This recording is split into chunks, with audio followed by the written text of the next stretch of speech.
You're listening to WCAT Radio, your home for authentic Catholic programming. Welcome to WCAT. I'm Kiki Latimer, and I'm your host for the Catholic Bookworm. And we have with us today Lucy Underwood, who is in England, correct? Yep. On the other side of the pond from me. Somebody's calling me here, and I got to shut my phone off. Welcome. Lucy's written a wonderful historical novel that I just read over the last several days and really, really loved. So welcome. How about you start us off with a prayer? Yeah. Come, Holy Spirit, fill the hearts of thy faithful, and enkindle in us the fire of thy love. Send forth thy Spirit, Lord, and we shall be created, and thou shalt renew the face of the earth. In the name of the Father, and the Son, and the Holy Spirit. Amen. Thank you. Thank you. Wonderful. I haven't heard that prayer in a while. I used to pray that in Cursillo many years ago. Yeah. So it's Lucy, a good one to have in your store. It is. It is. So tell us a little bit about yourself to start off with. Well, I live in England. I was born in Cambridge and grew up in Cambridge. I now live in St. Albans. I'm a scholar. I've been a scholar for a while since I started my doctorate at Cambridge. So I finished my doctorate at Cambridge.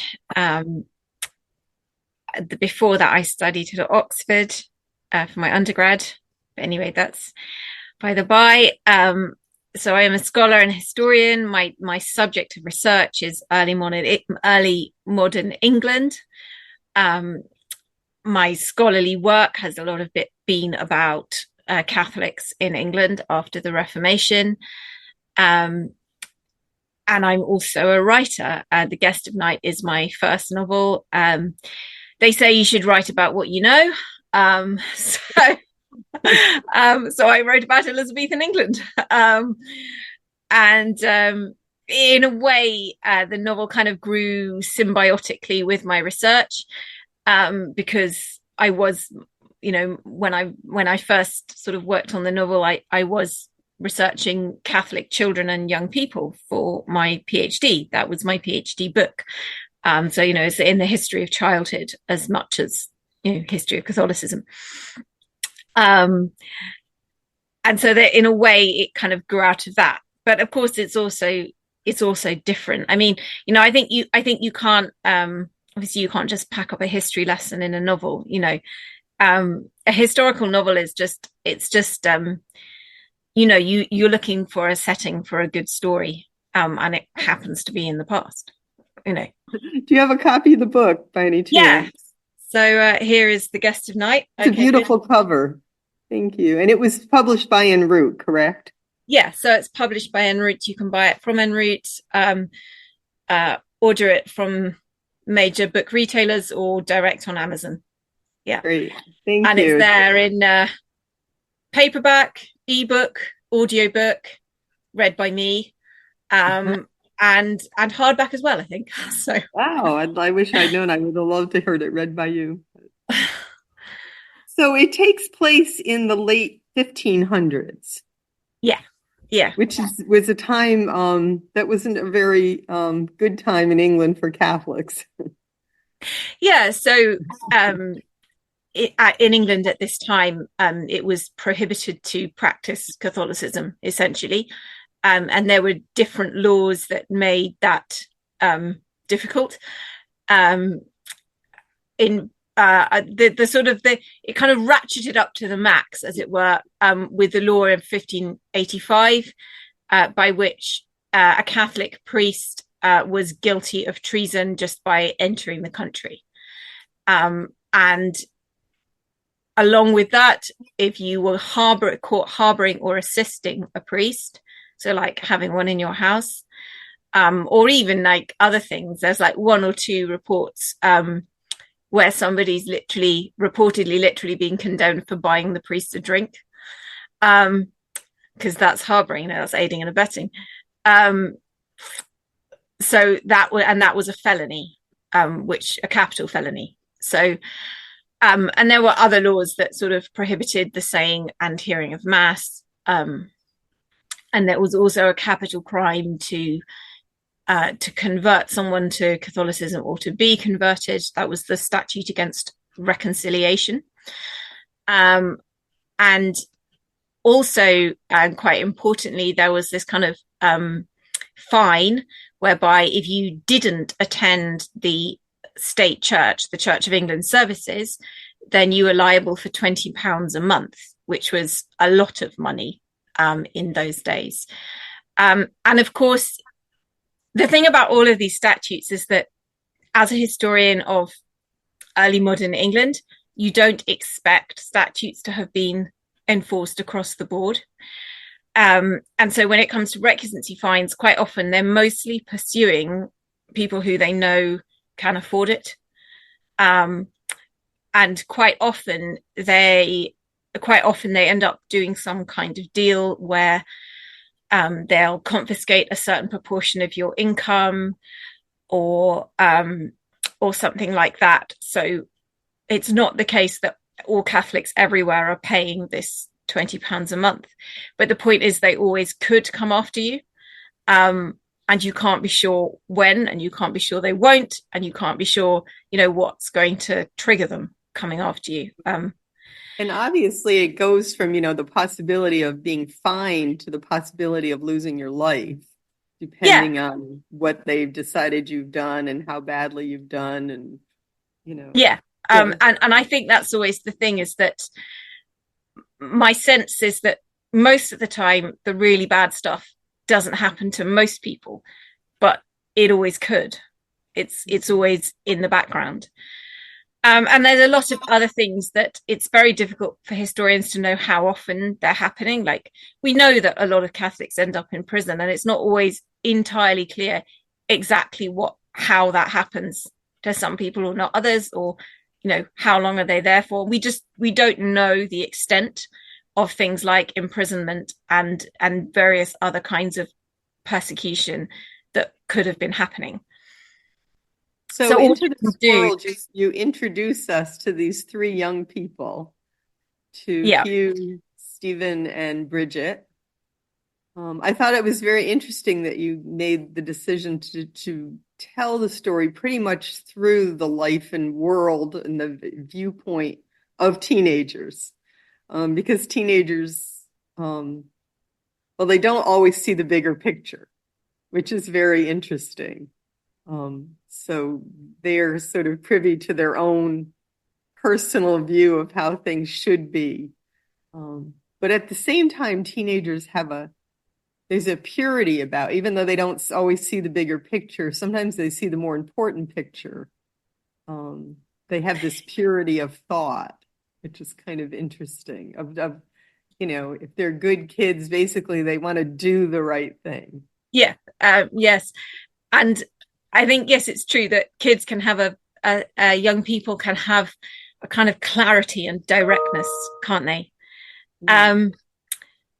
And in a way, the book is about, it's a bit complex. In a way, it's about how, you can just desperately want to do the right thing and end up making a terrible mess out of your sheer longing to do the right thing. And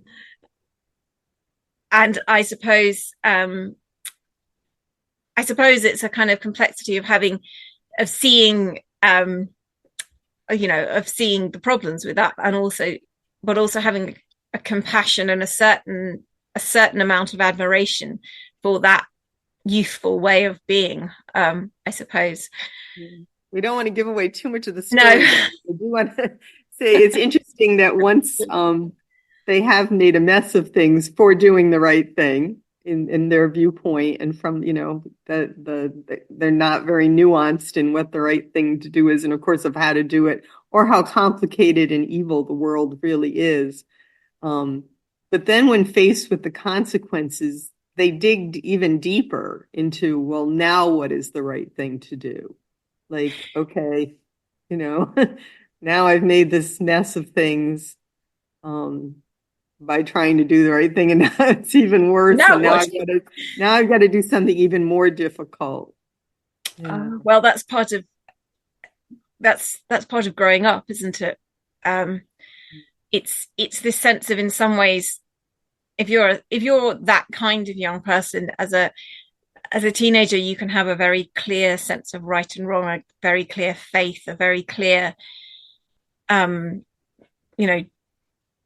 a very clear vision of how things ought to be and what one ought to do. And then as you get pushed into the adult world, that can suddenly become much more complex. But the thing is that, and then I think basically it's a choice of, are you just going to become disillusioned completely, or are you going to find a more adult way of believing, which will be different from the kind of simplicity of youth. So I think that's partly what it's about, is can we, once we lose our naivety, our innocence, if you like, but can you still salvage something? Can you salvage your faith, your sense of right and wrong?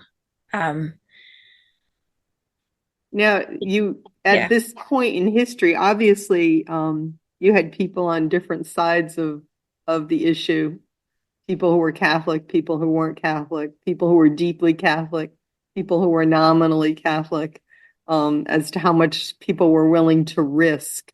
But sometimes you don't, especially with these young people, they don't know always whom they can trust. So there was a huge question throughout the book of who is trustworthy and how do you determine whether someone is trustworthy? Well, even adults find that hard. Right. Yeah. Right. I suppose it's it's.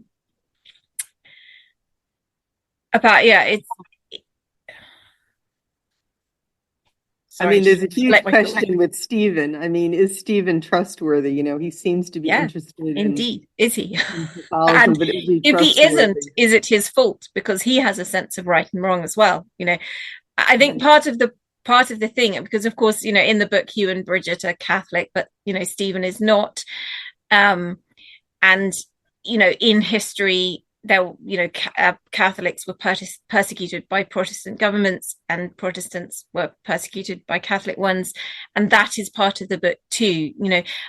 I'm not very interested in a story which sort of sets up all the villains on one side and all the heroes on another, and and there's goodies and baddies, and it's all black and white, and we're going to cheer for our own team, kind of thing. Because I don't think that would make a very good story, and it also wouldn't be true. So that other perspective, of Protestant faith and their own memories of suffering is there too, and it's an important strand. And it's not about sort of taking away. It's not about dismissing that perspective. And so, in a sense, for Hugh and Bridget, is like, well, can we trust Stephen? But also, should Stephen trust them? And what is the right thing for him to do? And of course, in some ways, that sort of dilemma among the children is in a way reflected in the adult relationships as well. And who do they trust, and what are they prepared to do for each other, and what aren't they? And what does trust even mean? Because there are degrees of trust, You have people who have been friends and neighbors for years. And again, that question of trust still comes up. And these were extreme times to live in, obviously, where trusting the wrong person could mean your death. It wasn't just a matter of, my feelings, I trusted the wrong person, my feelings are hurt. It was a time in which trust the wrong person with the wrong information, and you could lose your life. Or even worse, somebody else loses theirs. Right, right. Yeah. Because of something you did or said, or and also it's, I think the reality of of the situation in Elizabethan England was this kind of weird thing where you did get situations, and we can see it happening sometimes, where, you know, the law, you can tell that the law is not being enforced sometimes against Catholics, because there's like friends and family, you know, if you're like first cousins with the local magistrate, the local justice of the peace, like what are the chances he's going to come and raid your house? And on the other hand, it's you know, it's like, but from their point of view, you know, it complicates the whole thing, because if you're saying to yourself, well, yeah, that's the law, but I like him and he's a nice chap, and, you know, and so I won't go after him. It's like, well, if he's a nice chap, then why are these laws necessary? And do you know what I mean? It's like, how do people have that double think of, yeah, these laws are absolutely necessary, Catholics are a bad lot and we need to, you know, keep them down, except the ones I know, you know. Right. And it really shows us that human nature hasn't really changed all that much. In some ways.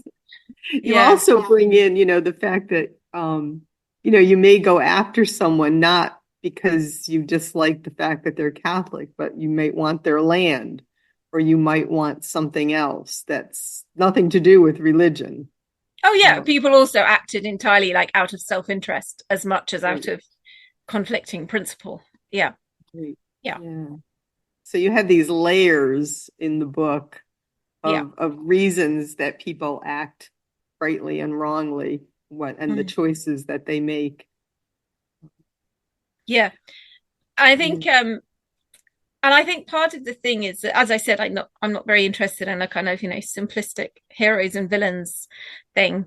But I mean, one way of doing that is to mix it up so that it turns out that everybody's bad, which is what some modern writers take on it. I suppose my optimistic way is to mix it up a little so that, in fact, maybe, like, you know, most people are actually good. And that's why, I mean, for example, you know, there's an episode in the book it's reported in a contemporary source as something that actually happened, where, you know, a priest is being brought on trial, and as he's going through the streets, some boys are throwing dung at him, and one of my characters sort of gets mixed up in that, and I thought, well, this is the thing, it's like, well, I could tell that from the point of view of the priest, or I could tell it from the point of view of some Catholic being terribly sad and shocked, or I could tell it from the point of view of one of those boys and try and get inside the head and work out how and why a nice person might end up feeling like that was a reasonable thing to do. And so, so to say, to say like nice people can do nasty things is in some ways very frightening and depressing, but in other ways it's maybe optimistic, because you're saying that people you see doing bad things are not bad. And so, you know, you don't have to write them off. Well, the nuances of sin, I mean, that, you know, one is obviously the first, it has to be a bad thing, but then you have to understand that it's bad. You have to have the, you know, the intellectual grasp of the whole situation to know that it's bad, that you're choosing that. And also, it's great fun in a novel to imagine someone doing something that objectively might be the right thing, but they actually feel guilty about it. Right. Because they're in a paradigm where this is actually the wrong thing. So there's so many nuances that you bring in. What made you decide to choose to tell it through the young people? I want the book to be relatable for young people. I mean, some of my readers have been adults, but some of them are also young people, and and I want it to be a book that young people can read and engage with and identify with. So I see it as a crossover book. As I was reading it, I found myself saying, "Oh, my granddaughter would love this. She's 12," and I thought, I think she's just getting to that higher level reading. What was your intended audience as you were writing it? Yeah, I think anyone from 12 or 13 above. Yeah. a kind of crossover book really between young adults and adults. But yeah, any intelligent 12 to 13-year-old, I think, could enjoy it. It's not put together as a chapter book, correct? No, it is. It's in chapters. Yeah. Oh, it is in chapters. You read it so fast you didn't notice the chapter. Well, I also read it as a PDF, so when it's on my computer. Right, yeah. So it is in chapters. Yeah, okay. It is in chapter form, yeah. That's good, because I think that makes it easier for young people. Oh, yeah. They like that. Yeah. Little chunks they can do at a time. Yeah. What was your process of putting it together from historian to story? How does that work? Well, I think you start with the germ of an idea, of a sense of where it needs to go, and the basic characters who've been there for a long time. And then you build around it. And I know some writers say, oh, I do all my research before I write a word. And others, not so much. With me, it's like, it sort of goes together, because in some ways you have to write a bit in order to know what you need to research, so you need to you write a chapter, and then you think, oh no, now I'm going to have to like look up exactly what they actually did do at Christmas, or you think at some point you realize that you're going to have to go and read up the actual what grammar schools look like or whatever. And of course you do end up doing more research than is kind of on the surface. In some ways what you have to do is you need to know what's there so that you can kind of allude to it naturally as it comes in, but without explaining everything, because that would be boring. You don't, or at least I think probably writers did in the early day, 200 years ago. Novels and historical novels were much more explicitly descriptive, but I wouldn't start by going, he went into the school. The schoolroom was about 24 feet square. It had benches around the walls. It had, you wouldn't say that, but you have to have it in your head so that it can just surface naturally, when you need it to, for the plot and the dialogue. Yeah, I found it much easier to read because it didn't do that.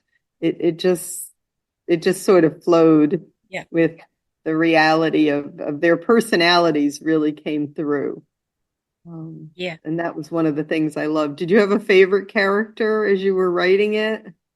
No, no. No, I don't think so. I think you have to, you've molded them all in different ways to appeal to different bits of you, I think. They interact so well together, and their conversations I found very believable. And I think conversation is one of the hardest things to write in a book. Yeah, I think especially in a historical novel, because when you set it this far back, you're essentially like, right, am I going to imitate Elizabethan dialogue or am I not? And I think in a way it's the best historical novelists, I think it's neither. You have to have a sense, you have to write dialogue doesn't feel incongruous, but obviously there's no point imitating the dialogue or the vocabulary exactly, because they just wouldn't understand you. I mean, I think because I'm a historian and I spend a ridiculous amount of my life actually reading Elizabethan texts, I think some of the vocabulary comes more naturally to me than it might to other people. I think you're right. If you're trying to appeal to young people, especially who are just starting to read at that reading level, you don't want to make it any more difficult than it needs to be. Because what's important is the story. Yeah, what's important is the story. So in terms of language, I tend to kind of use a few words that give the period flavor, and it's more in the things you avoid. Like you avoid too many very modern sounding words, and you sometimes indulge in a bit of Elizabethan type syntax, I know not, I care not, that kind of thing, but you don't have to be too rigid about it, because you want the reader to remember that this is not modern, but not to have something that they can't easily understand. Yeah, The I worst didn't thing is know how swear you words, did it, actually. but it The worked. worst one is swear words because they're just so different, and Elizabethan swear words would just kind of sound either incomprehensible or quaint. I mean, there's not a lot of swearing in my book, just to be clear, but there were one or two places where, it actually needed to be there. The drama needed it. The characterization needed it. I couldn't convey the ugliness of what I was trying to convey, without being honest about it. But trying to find words that would not sound incongruous, but would convey to a modern reader that, like, this is unpleasant language. That's quite challenging. Yes. Yeah. Just to reassure everyone, if you were thinking of giving it to your grandchildren, there's not lots of swearing in my book. It was interesting. I had an author who was actually published by En route, Glenn Morrow, and at one point in his book, he had a swear word, and we were debating beforehand whether he should keep the swear word in or not. Was it necessary? Could he downgrade it to a lesser swear word? And we actually got in touch with another En route author, Ben Bongers, and because I knew in his novel, The St. Nicholas Society, that there were swear words, heavy duty ones and lesser ones. And so we wrote to Ben, and he actually gave us a list of when and how and under what circumstances he considers it appropriate to use them in Catholic literature. And it was excellent. It was really, really an excellent sort of guidelines, that you don't want to throw them in as if this was secular literature. But on the other hand, it's reality that you're trying to portray. And so you have to make those clear decisions on language, which can be difficult. Yeah. I think, I think also it's about keeping your powder dry. If you're using them all the time, it has no impact. Right. But if you keep it until you really need to convey something that does have to be conveyed, whatever it might be, in terms of the scene, the character, the nature of the action, the impact of what's being said, then it can have the effect you want it to have. Which it isn't, well, anyway, in my writing, it's actually an effect of ugliness, Right.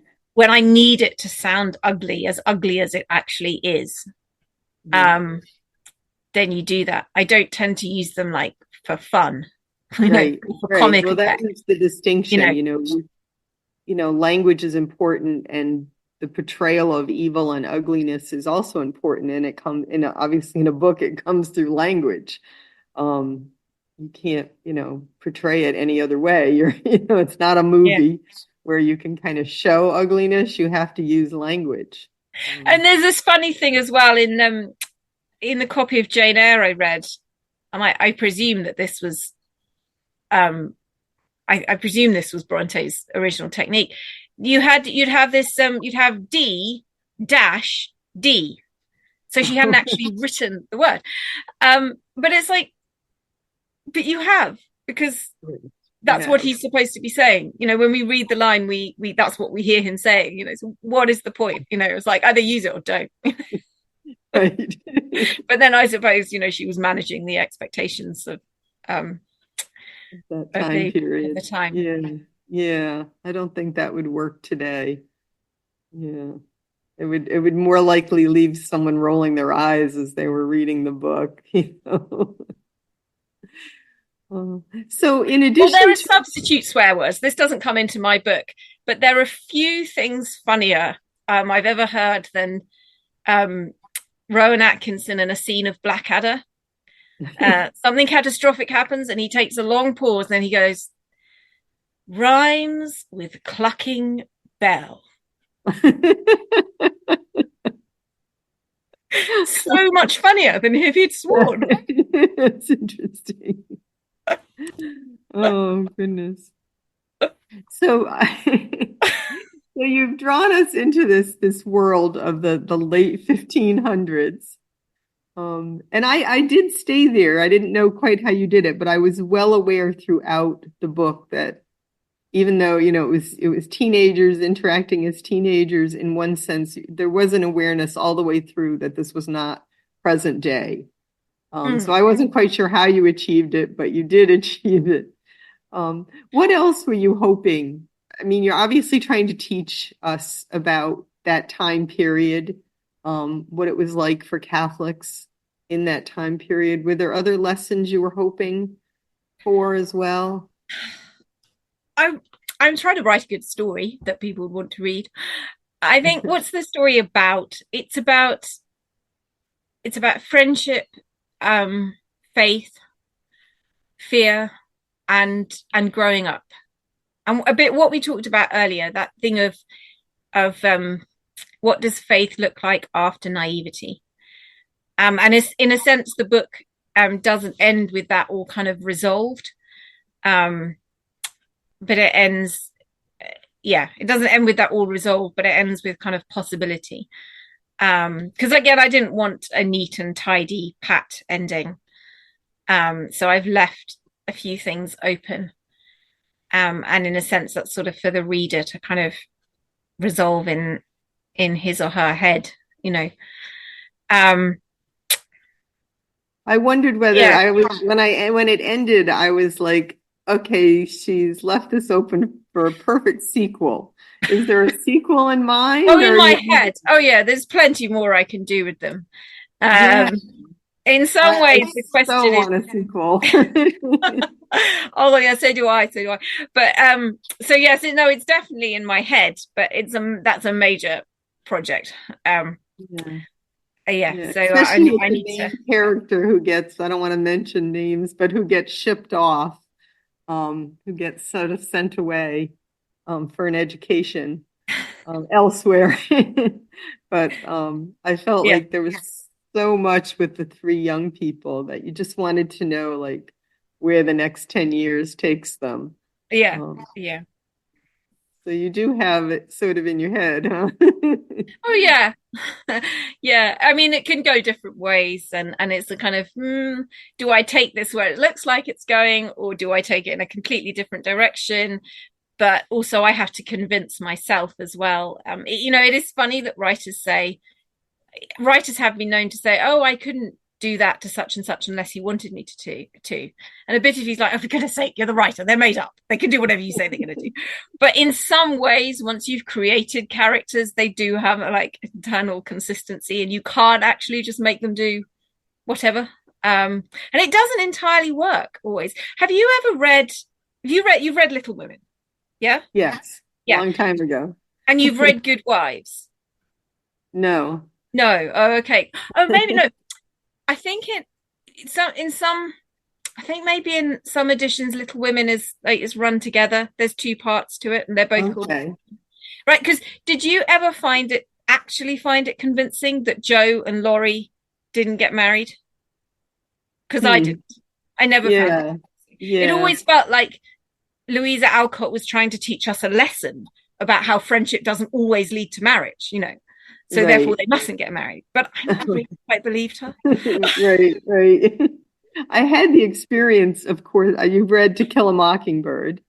Yes. Which is one of have you ever read the sequel? Oh, Go Set a Watchman. Yes, I think that was the name of it. Yeah, except it's not quite a sequel, is it? Because it's horrible. It turns out she actually wrote it. That was actually an early version of what she wrote. And then she went off and wrote To Kill a Mockingbird. But what was the name of it? Go Set a Watchman.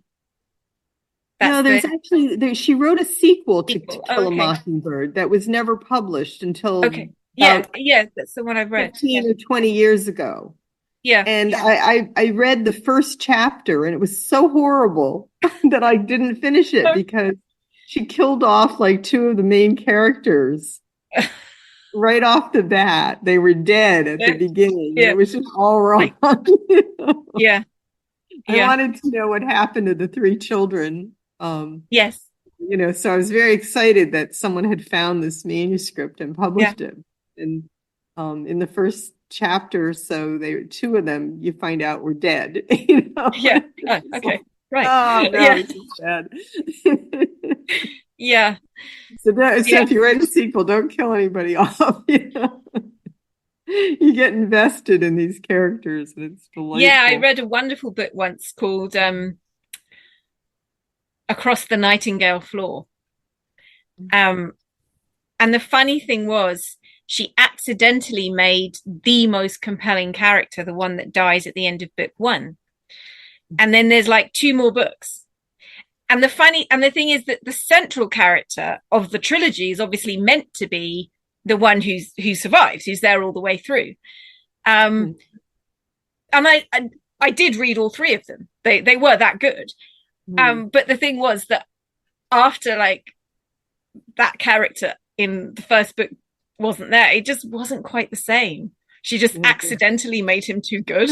You know? Like killing Frodo off, you know, in book one. You know? Like, no. Yes. And no matter how kind of, you know, plot compelling it seemed to be in terms of the plot line, if the character you're in love with just isn't there anymore, it's just ain't the same. Right. Yeah. So do you have other books planned besides the possible sequel to this one? Do you have other things in the works? Yeah, there's a couple of things. I'm working on a shorter novel at the moment, which is, without saying too much, it's kind of a spin-off of a traditional fairy tale. Not a deconstructionist one where, you know, it turns out that the ugly sisters are really the goodies or something. And it's not Cinderella either. But that's a kind of a spin-off of a fairy tale that tries to retell that in a different form, in a ways that I hope will resonate, although it's not an update. I haven't suddenly set it in the modern world. It's set in Once Upon a Time, but yeah, so that's quite I'm enjoying writing that. Takes a bit less research. I understand you're also working at Holy Apostles. Oh yes, I'm teaching. I'm doing, because as in my historian mode, I'm teaching some courses at Holy Apostles. Yeah, that's wonderful. I loved it there. I was there for 6 years, teaching homiletics, and it was delightful. Yeah. So you're and online. I've been Sebastian en route dared me basically to write a children's story, so I sort of done that, but it's we're working on whether we can get an illustrator for it. So well, that sounds wonderful. Good. So hopefully I'll have you back here. That'd be great. Is there anything we missed that you wanted to mention about this wonderful book that we skipped somehow? I don't know. I'll probably think of something later, but I think we've covered most of the bases. I suppose one thing I wanted to say is that it really isn't a book just written for Catholics. Like, you know, some of my readers are not Catholics and have greatly enjoyed it. So it's not a book that's just meant to be for Catholics. It's trying to tell a good story, you know, in a historical setting, with a kind of a breadth of empathy, you know, is what I'm going for. So yeah, no, buy it for like all your non-Catholic relatives and non-Catholic friends, because it's for them. And yeah. Well, I loved it. I thought it was wonderful. It was a fascinating story. As I mentioned before we got started, I had a very busy week last week, and I didn't get a chance to get to it. So the last 3 days I was scrambling to read it, because I always read books before I interview authors. And but I wasn't looking forward to reading it because I just had so little time. And I usually read much more nonfiction type things. So this, and it turns out it was delightful. It was wonderful.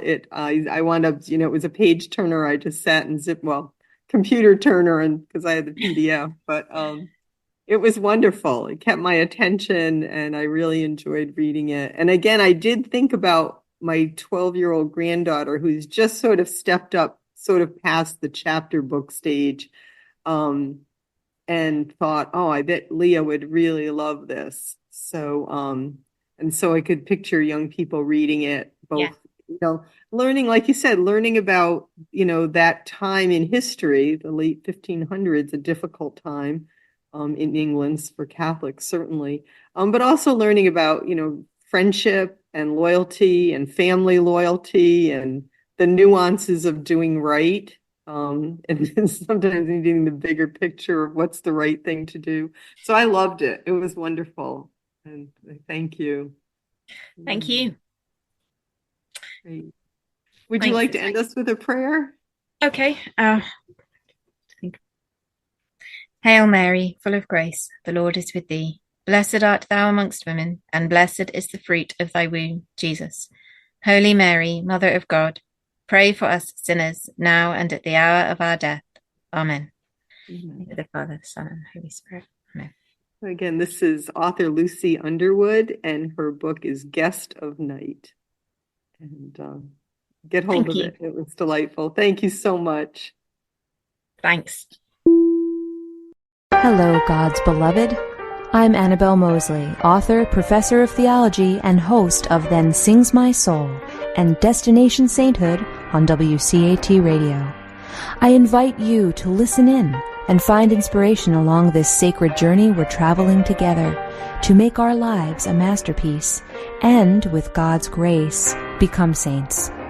Join me, Annabelle Mosley, for Then Sings My Soul and Destination Sainthood on WCAT Radio. God bless you. Remember, you're never alone. God is always with you.